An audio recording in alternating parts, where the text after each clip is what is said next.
Antarctica की अनजान और खौफनाक दुनिया बेशुमार मिस्ट्रीज से भरी हुई है। कुछ को तो सॉल्व कर लिया गया है, लेकिन कई अभी तक साइंस के भी पल्ले नहीं पड़ रहे हैं। बर्फ की मोटी चादर के नीचे कौन सी दुनिया बसती है और यहाँ से मिलने वाला 10 लाख साल पुराना आइस क्यूब हमें टाइम ट्रेवल करवाकर हमें अर्थ के पास्ट में कैसे लेकर जाता है। हेलो दोस्तों एंटार्क्टिका, जिसको दुनिया का बॉटम या फिर साउथ पोल भी कहा जाता है, यहाँ की आइस शीट्स की गहराई 4.7 किलोमीटर तक रिकॉर्ड की गई है। ये इतनी गहराई है जिसमें बुर्ज खलीफा जैसी 5 बिल्डिंग को एक दूसरे के ऊपर खड़ा किया जा सकता है। इस बर्फ के अंदर लाखों साल पुराने राज आज भी दफन हैं।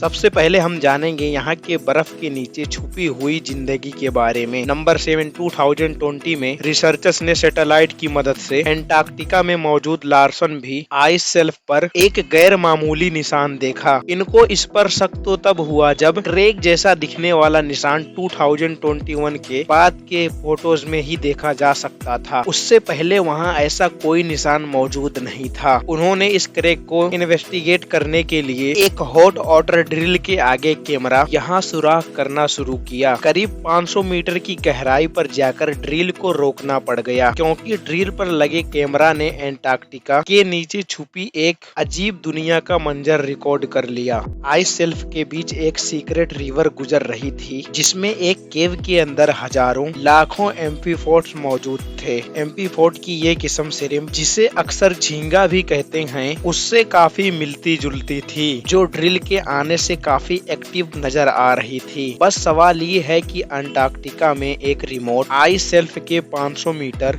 अंदर एम्फीफोर्ड्स कहां से आए और ये जिंदा रहने के लिए क्या खाते होंगे। एक्सपर्ट्स का मानना है कि समंदर में तो झींगे मरे हुए डिकम्पोज प्लांट्स खाते हैं। इसका मतलब ये हुआ कि अंटार्कटिका की इस सीक्रेट रिवर में जरूर कभी न कभी प्लांट्स भी होते होंगे, जिनको खाकर ये अपनी दुनिया बसाए बैठे हैं। नंबर 6, समंदर का अब तक का सबसे गहरा पॉइंट चैलेंजर डीप है। दूसरे नंबर पे ब्राउनसन डीप, लेकिन तीसरा गहरा पॉइंट एंटार्क्टिका के पास ओशन में मौजूद फैक्टोरियन डीप के नाम से जाना जाता है। इसको 2019 में डिस्कवर किया गया था, जिसकी गहराई 7436 मीटर्स कैलकुलेट की गई है। फैक्टोरियन डीप को सोनार स्कैनिंग के मदद से एंटार्क्टिका के करीब डिटेक्ट किया गया है। इसमें शिप पर सोनार स्कैनर लगाकर सदर्न सी के बर्फीले पानी पर चलाया जाता है। अभी तक सी फ्लोर का जो मैप सोनार स्कैनिंग ने जो बनाया है, उसमें 1200 टेस्ट लगे हैं, लेकिन अभी भी रिसर्चर्स ये जान नहीं पाए कि ये पॉइंट कैसे बना था और इसके आसपास समंदरी फर्श के साथ क्या कनेक्शन है।